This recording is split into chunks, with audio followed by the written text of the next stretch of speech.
Hi guys! Today I'll tell you how to regain visual acuity at home. To prepare of natural remedy you'll need 30 grams of fireweed and 300 ml of water. Put dry grass in a thermos and pour boiling water over it.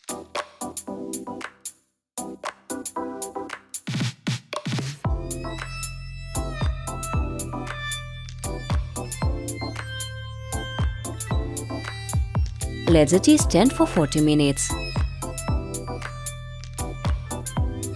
Ready infusion, drink 100 ml 3 times a day, an hour after meals. To improve the taste you can add some honey.